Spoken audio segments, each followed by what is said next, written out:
Bem, pessoal, coriza pode ser algo bem mais grave do que você pensa. Eu vou explicar para vocês alguns sinais de alerta no caso de o paciente começa a ter uma coriza, né? O que acontece? Coriza, sem dúvida nenhuma, todo mundo já passou por isso, né? Ah, você está gripado, você tem um resfriado, você tem algum tipo de doença, próprio Covid, né? Aumenta a quantidade de secreção, a forma do seu corpo de se defender. Isso é normal, isso é ok, isso não é problemático, isso é super comum, né?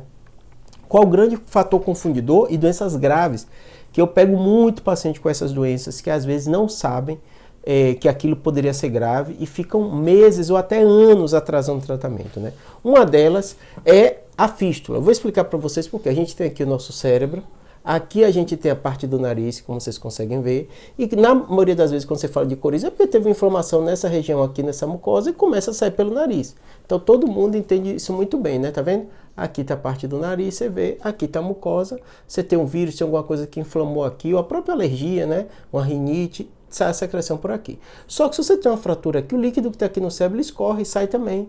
E às vezes tem pacientes que ficam meses com aquilo. Então uma coriza que tem relação muito forte de ser constante, um líquido claro, o paciente não está com nenhum sintoma gripal, nada disso, isso é frequente, relacionado a esforço, relacionado a ele estar em pé, relacionado a ele abaixar a cabeça, geralmente uma quantidade grande, fique atento, pode ser fístula. A fístula é uma doença grave, pode dar meningite, pode até matar por causa de meningite.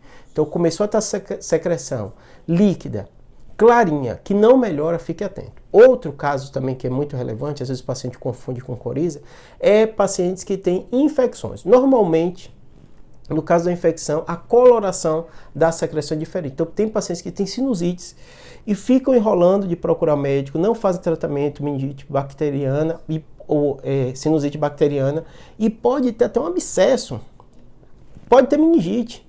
Então assim, tem que ficar muito atento se a secreção mudou, secreção está mais amarelado, começou a ter sinal de prostração, dor de cabeça, sente isso aqui cheio, né? Não está melhorando, está cronificando, ou a secreção tem quantidade grande, líquido, bastante, aumenta quando você faz esforço, quando você baixa a cabeça, fique atento e procure ajuda. Existem casos que as pessoas acham que é coriza, é uma situação muito mais grave como essa que eu citei para vocês, tá bom? Espero que tenha ajudado.